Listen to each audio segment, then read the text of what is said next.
Today we have been worshipping Divine Mother since morning with various rituals like the puja. We had music, a nice video show of a similar puja on a large scale that happened in Mumbai. And through all these different programs, we were trying to connect with the Divine Mother. We were trying to feel her presence around us. And now we will try to do that through a wonderful story. Those who were present at the time of worship must have heard in the reading that was done that an important aspect of the worship is the reading of this book, Devi Mahatmyam, or 700 verses on Divine Mother, popularly known amongst Bengalis as Chandi. So this Chandi is a very old scripture and describes the Divine Mother as either the liberator or taking us forward gradually to liberation. And as all these Puranas or mythological texts do, is to try to give this truth through an interesting story. Because the story is naturally attractive. We all like to listen to stories, and therefore this technique has been used by the sages to give some very important spiritual truths. Not just give, but kind of inject. Because giving means like medication. A patient is given medicine, no guarantee that the patient will take or not. So we sometimes used to give it in the form of a shot, an injection, so that it doesn't depend now on the patient's wish to take or not to take. So these stories, they inject the truth or the spiritual values inside us in a very subtle way. And thus, without our knowledge, we start getting it. I mean, the effect starts coming on to us. We do not actually know what has gone in, but by the effect we can tell. So, this book tells this story, and it is going a long story. We will see in a short condensed form, and that too only one section of it. As we read in the morning, we heard, Pam was reading, so that there are, the Divine Mother has been described in three forms, actually related to three human bodies in a way. The first is related to the causal body, then to the subtle body, and the last one to more or less the gross body. So we are going to discuss the middle one today, and that is most popular description, as the Divine Mother is mostly known in this form as Mahishasuramardini, which literally means the slayer or killer of the buffalo demon. The demon who there assumes a form of a very big, very, very powerful buffalo. And this buffalo was then slain, killed by the Divine Mother. So let us start reading this story as it comes. It begins with a meditation verse. Let me chant it. Om Akshasrak Parashum Gadeshu Kulisham Padmam Dhanu Kundikam Dandam Shaktimasim Chacharma Jalajam Ghantam Surabhajanam Shulam Pasha Sudarshane Cha Dadhatim Hastai Pravala Prabham Seve Sairabhimardini Mihamaha Lakshmim Sarojasthitam. I resort to Mahalakshmi, the destroyer of Mahishasura, who is seated on the lotus, is of the complexion of coral, and who holds in her 18 hands rosary, axe, mace, arrow, thunderbolt, lotus, bow, pitcher, rod, a Shakti, sword, shield, conch, bell, wine cup, trident, noose, and discus, Sudarshana. These are described that the goddess were given all these different articles or weapons to ultimately kill this demon in the form of buffalo. Although buffalo was the original form in which it descended to fight with the Divine Mother, it kept on changing the form. And what it represents, this demon, we don't have to really much deal with the demons out there.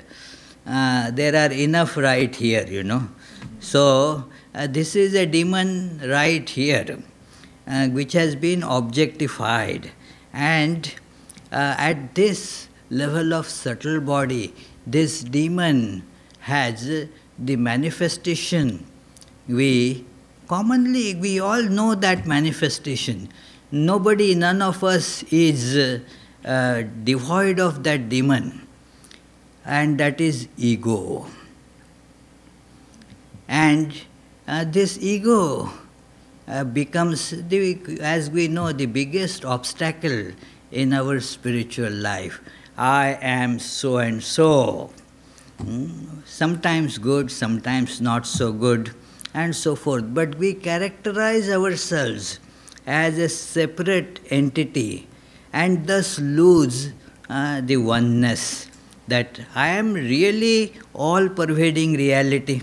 I am everywhere, but yet I consider myself to be some continuously changing heap of flesh, blood, bones, and like that. I am this. And thus, that ignorance becomes the big obstacle in realizing the truth. I am so and so. This is ego, getting identified with the changing body and mind. That is what is called ego in the spiritual or psychological sense, especially in Indian psychology, that I am such and such. Sometimes we consider ourselves to be very good, sometimes not so good, sometimes we feel that I am great, sometimes we feel I am nobody. There is the continuous waves in some elation and depression. One moment the person is on the top of the world, at the next moment depressed.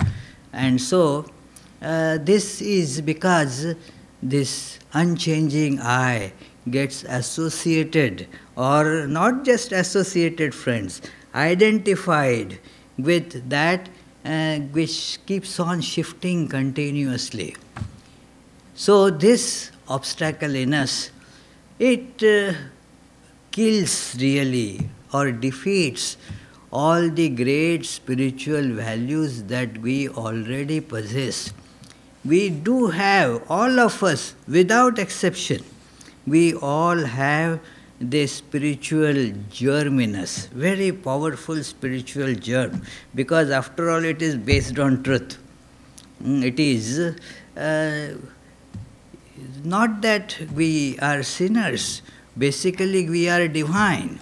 The forgetting of this divinity is what can be called as sin, but it is the intrinsic divinity that is the basic nature, and that is there with all of us.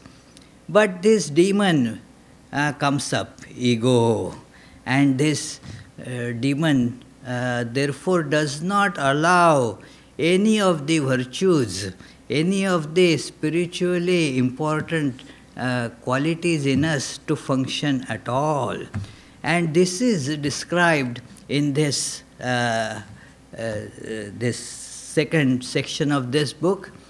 The many thousands and thousands, many millennia ago, these stories never happened, yesterday or day before yesterday. And this is always many thousands and thousands of years ago.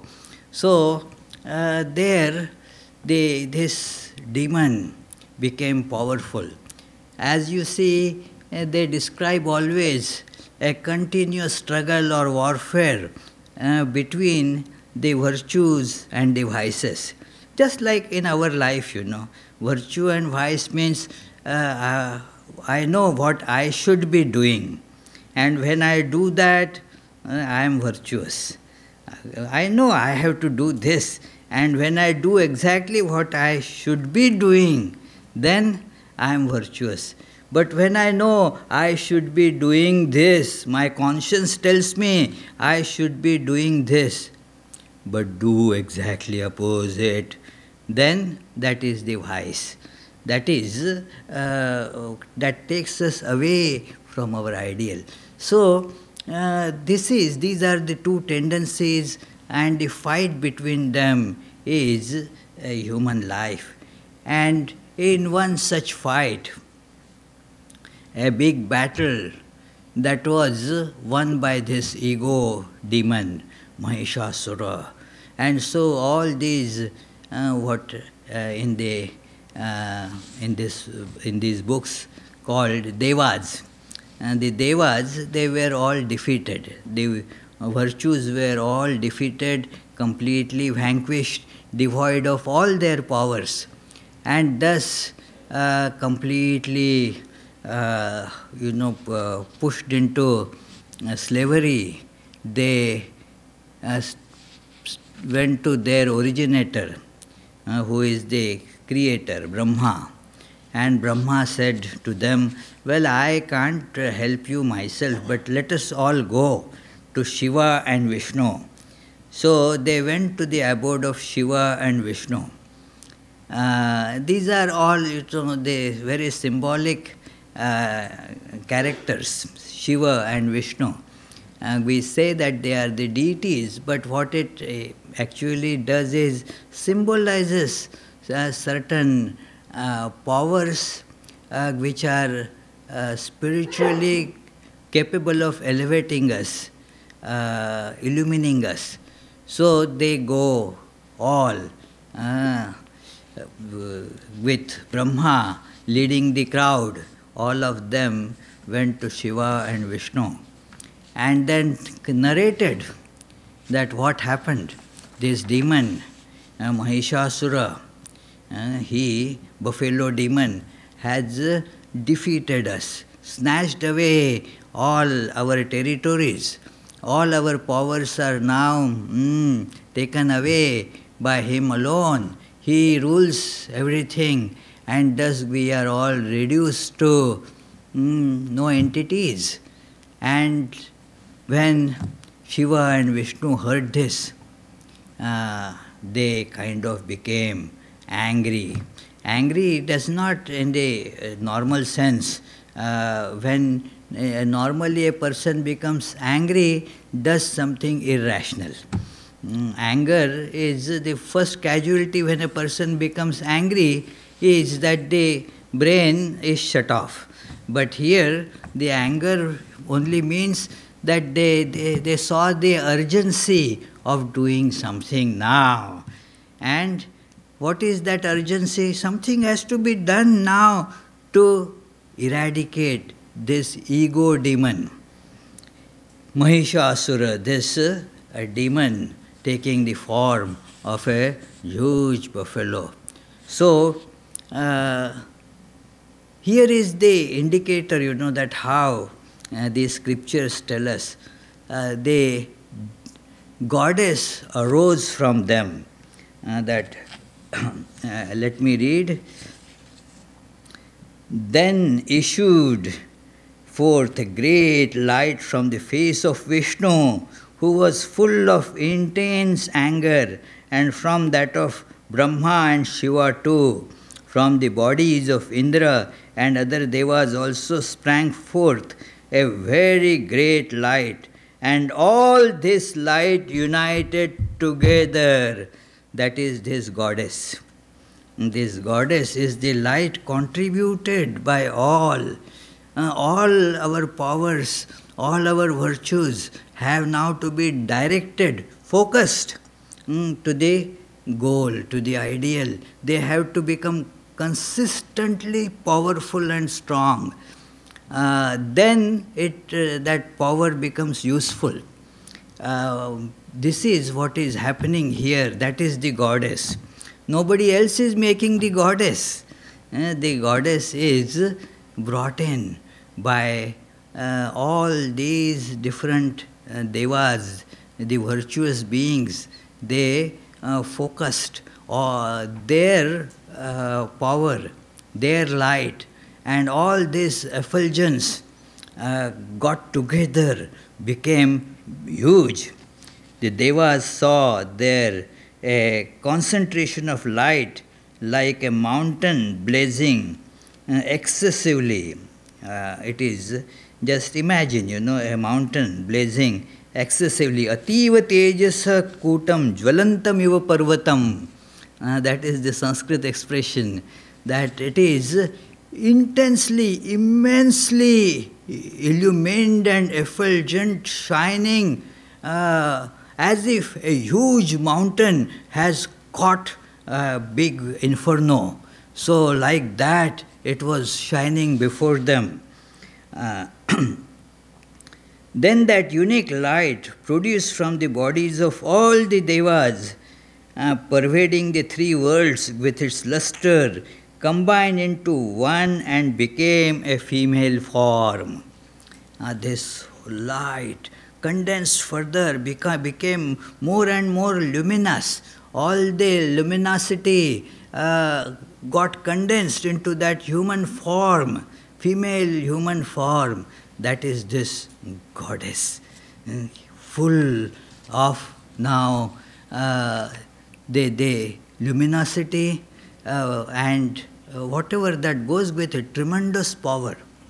And this power was then enhanced by whatever all these gods had as their most valuable, worthy thing that they gave to this goddess. Come on, you have to fight with the buffalo demon. So take these things from us.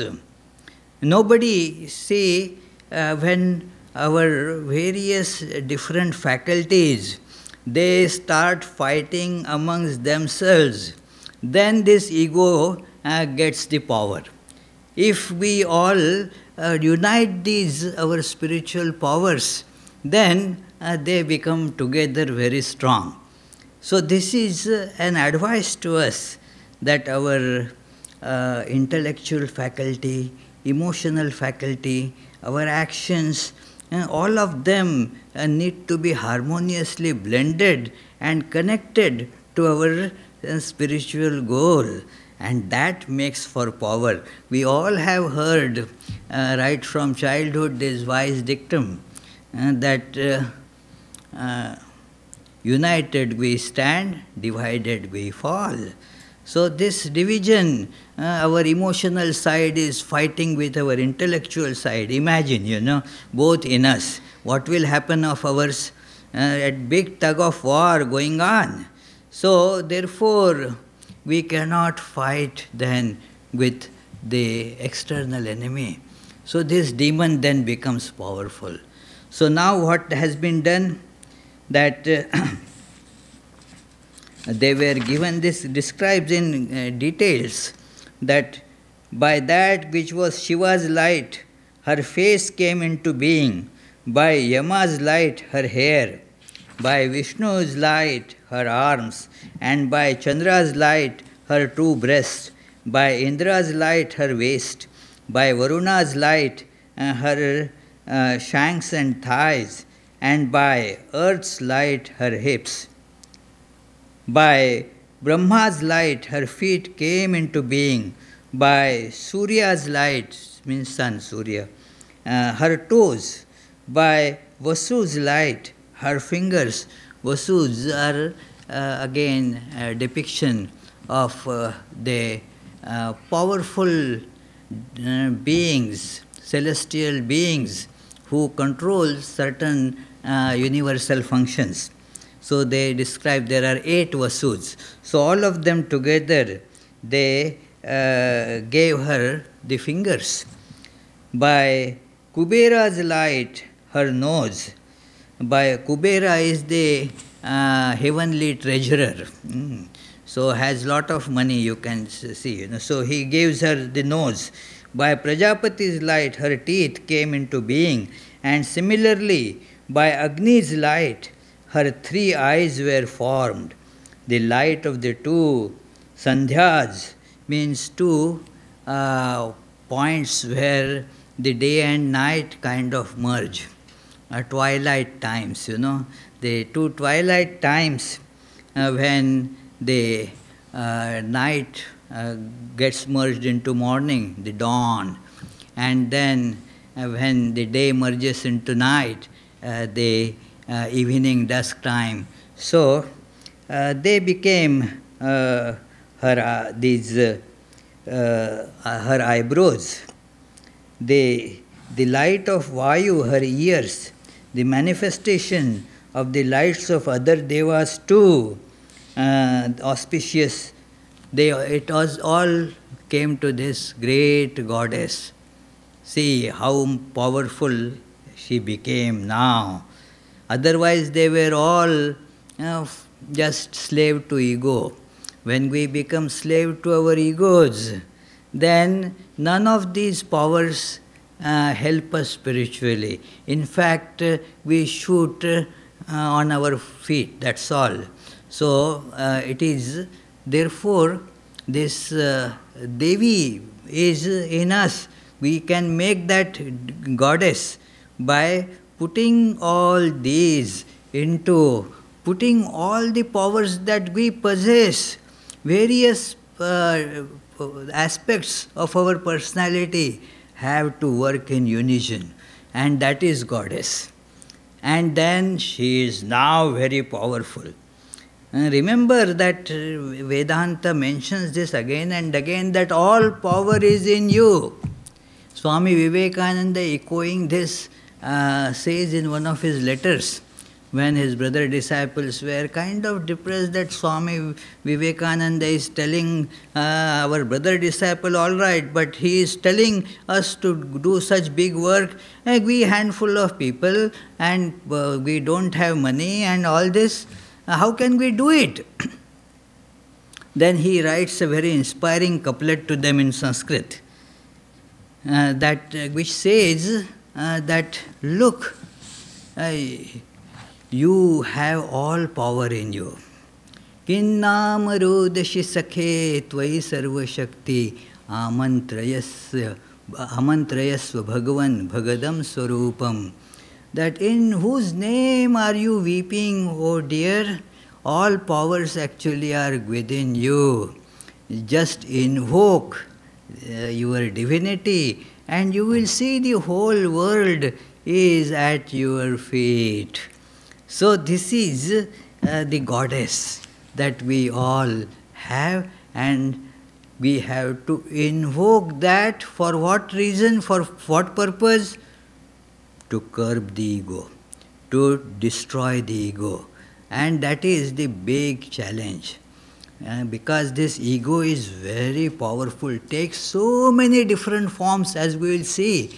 That first, when this goddess decides, now we have to come on, fight.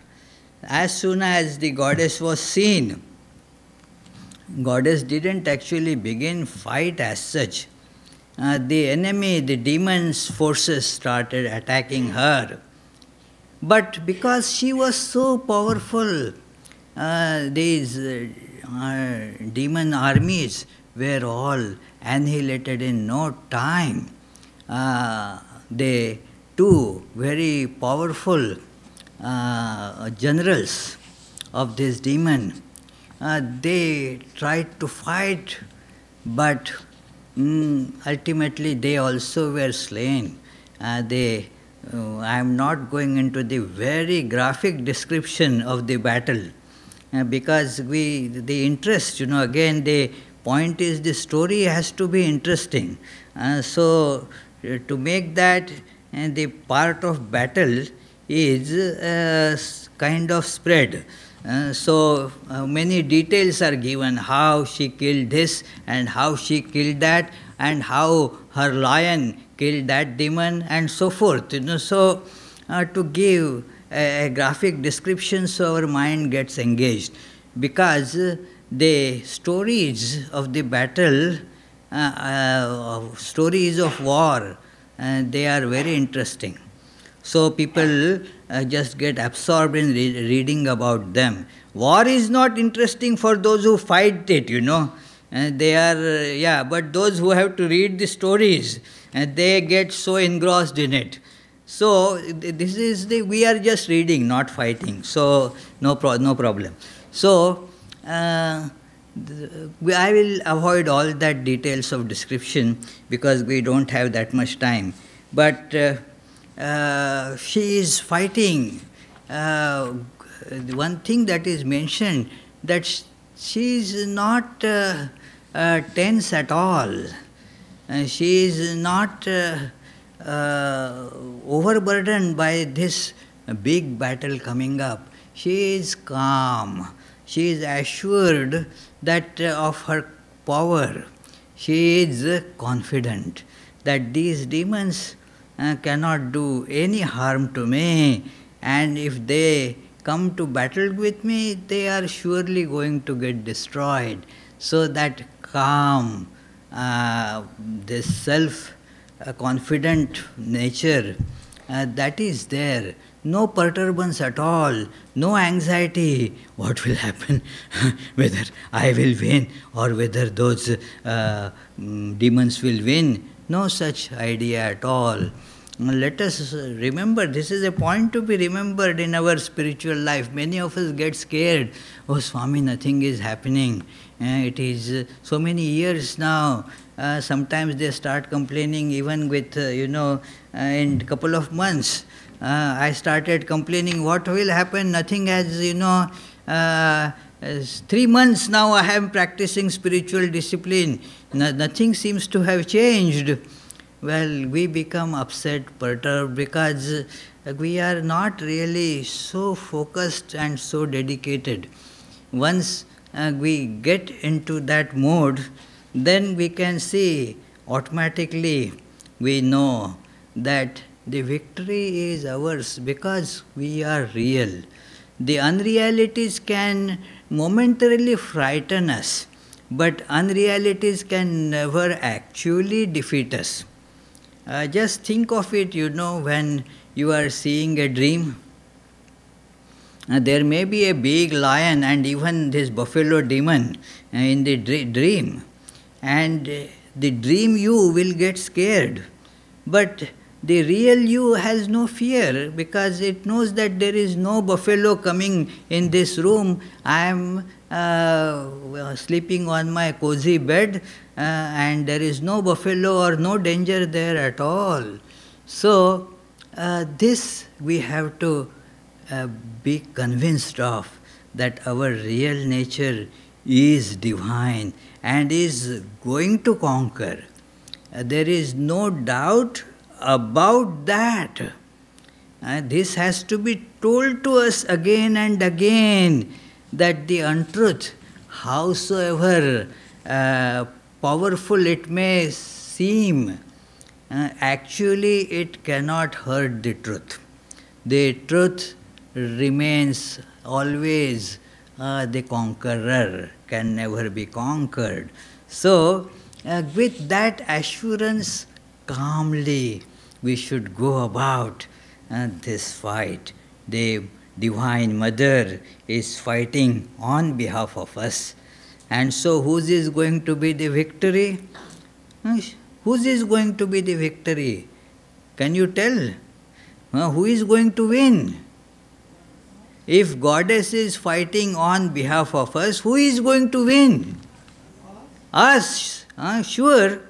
Then do you need to get tense? No, we don't need to become tense at all about it.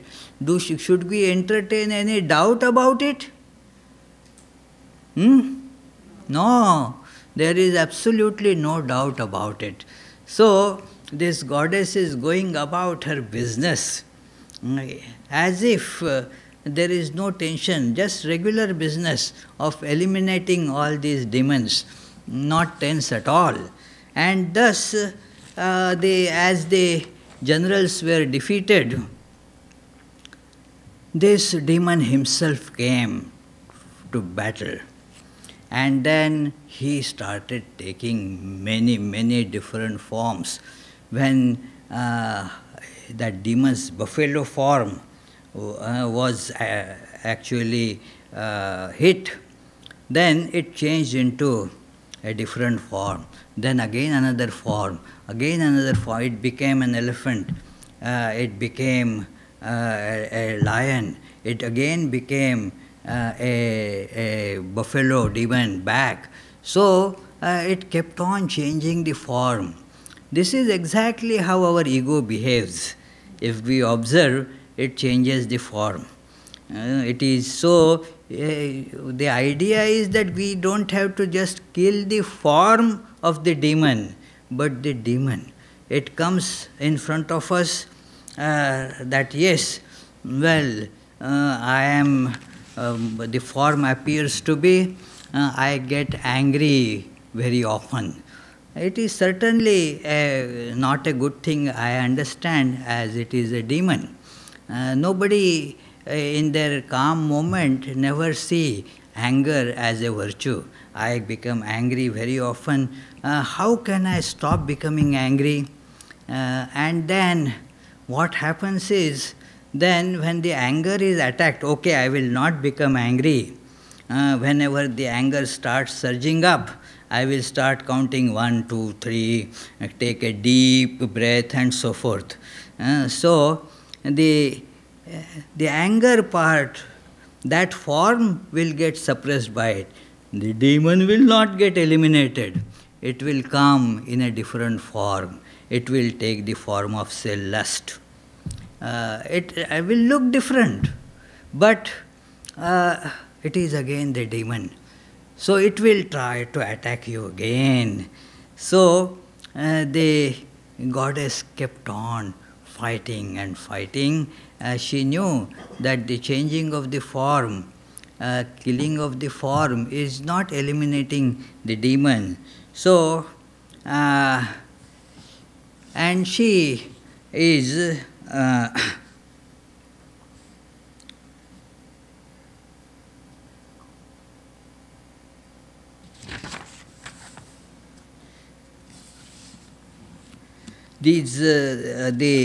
all the army, after it was defeated, then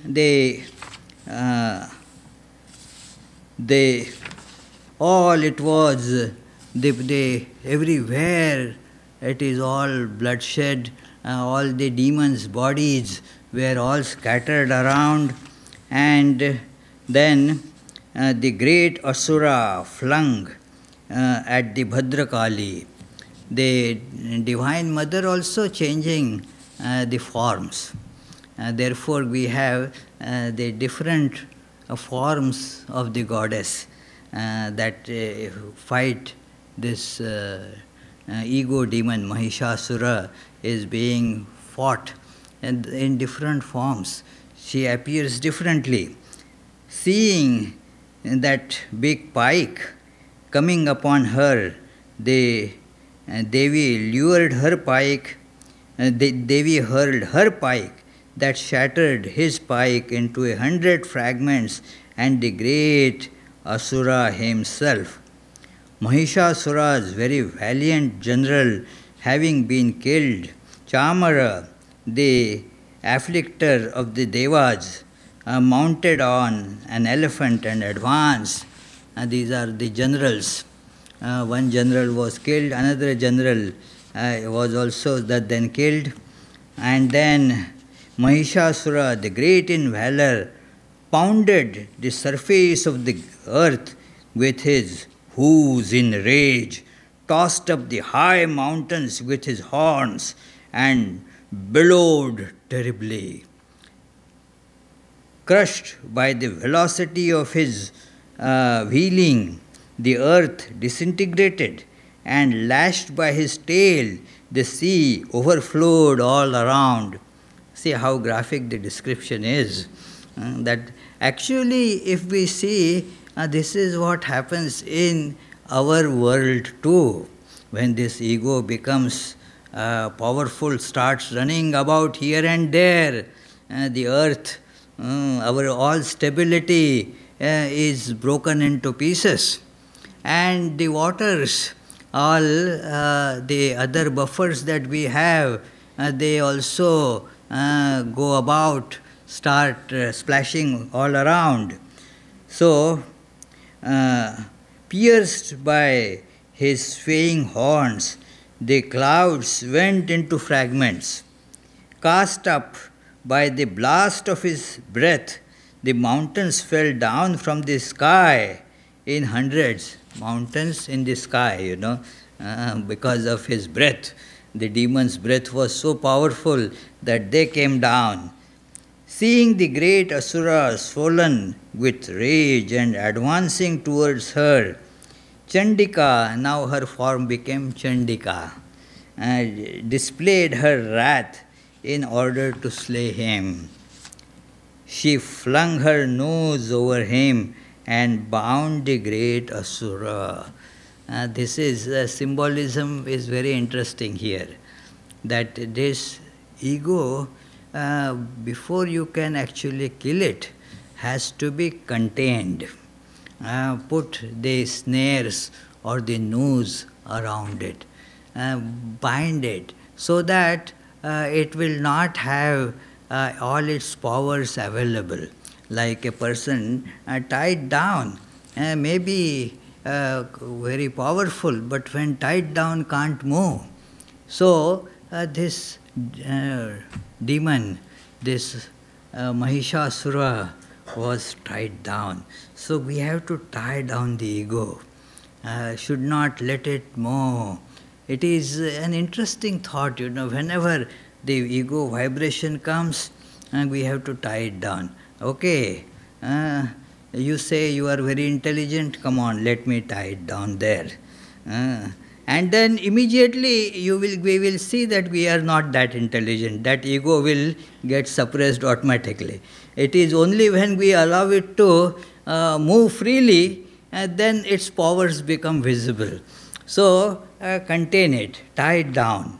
So, thus bound in the great battle, this demon quitted his buffalo form. Then he became lion suddenly.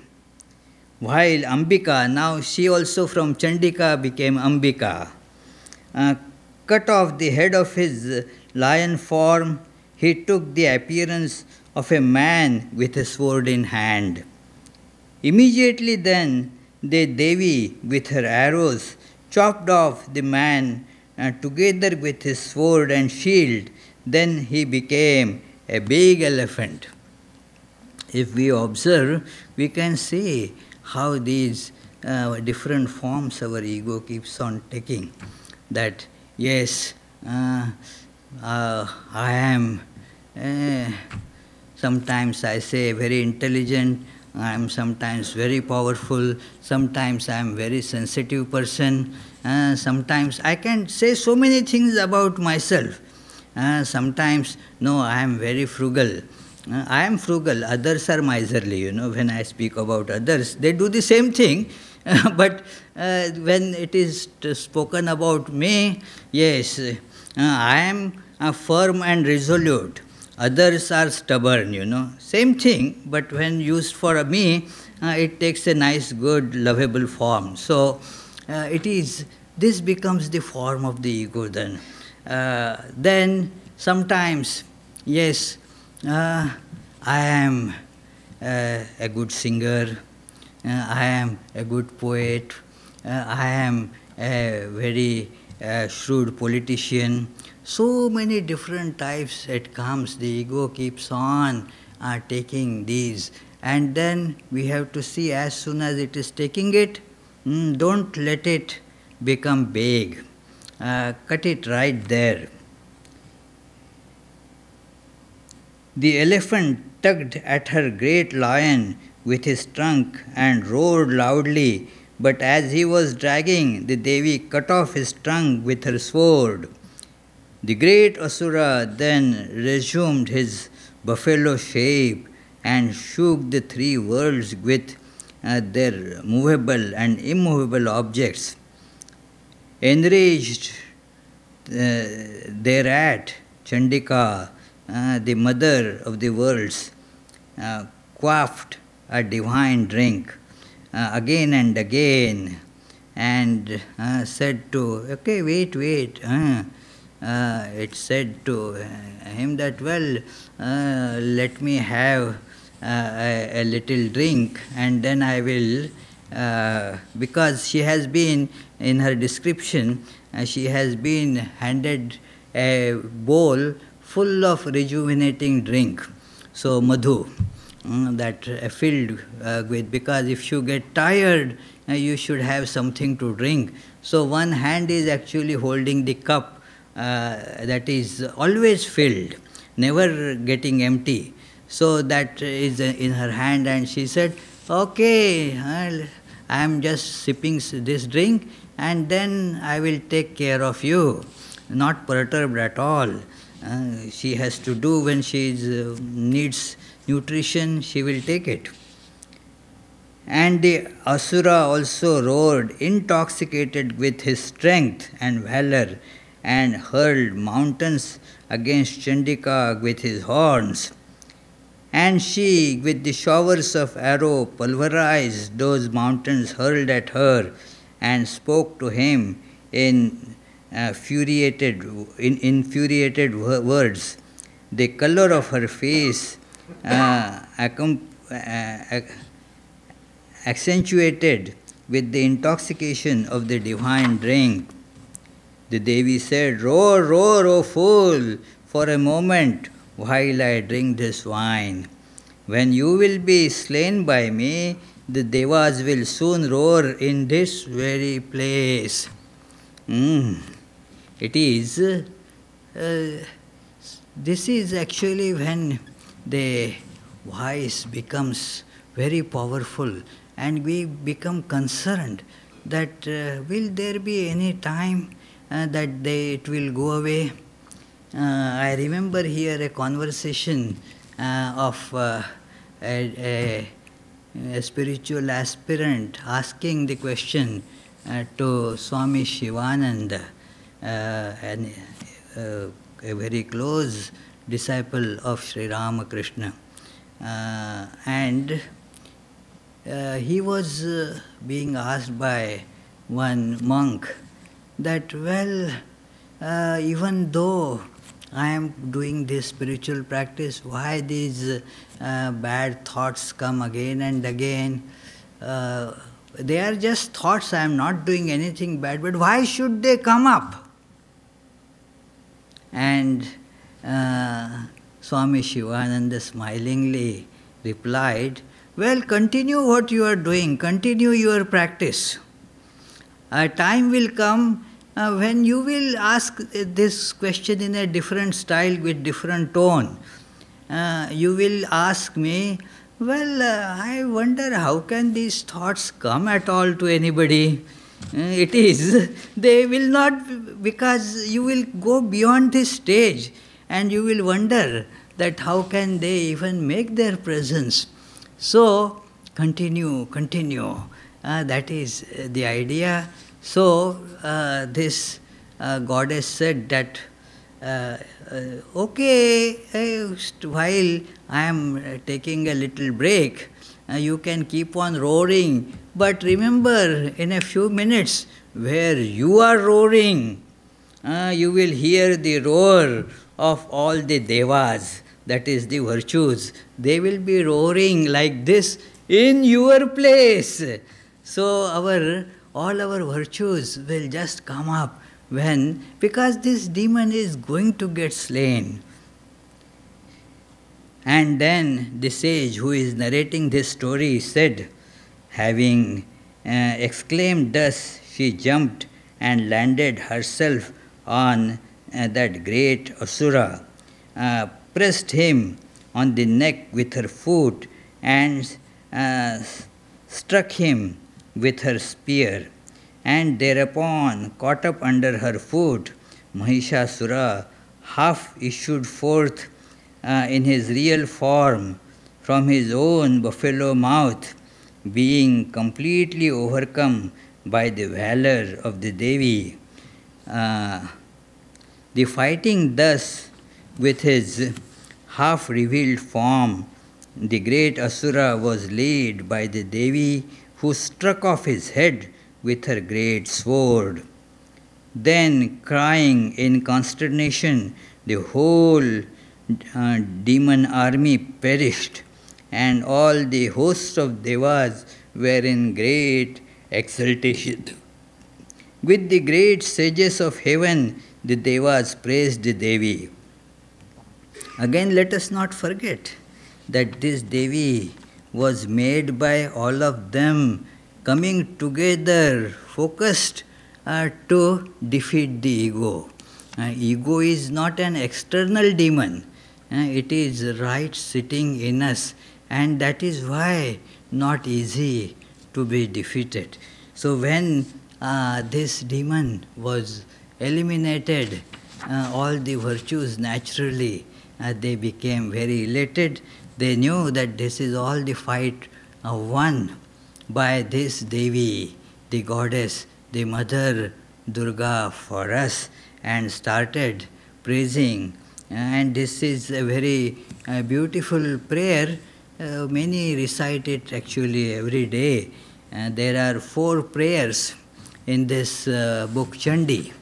And then many recite 4 or at least 1 every day.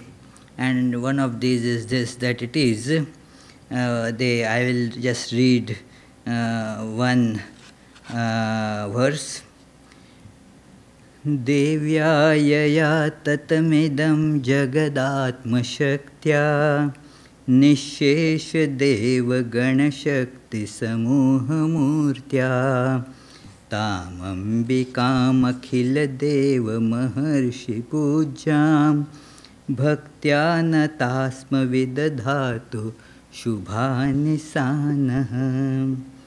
To that Ambika, who is worthy of worship by all devas and sages, and pervades the world by her power, and who is the embodiment of the entire powers of all the host of devas, we bow in devotion.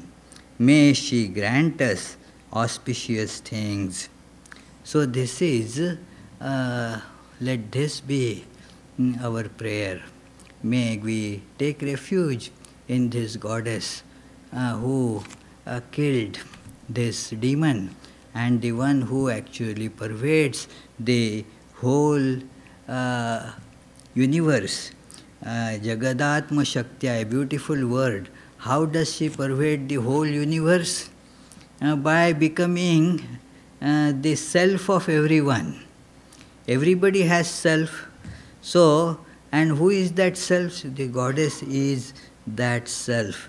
Thus, she pervades the whole universe by being the self of all, Jagadatma Shaktya. And with that power, she pervades the whole universe. That is why her governance is not possible to be, transcended.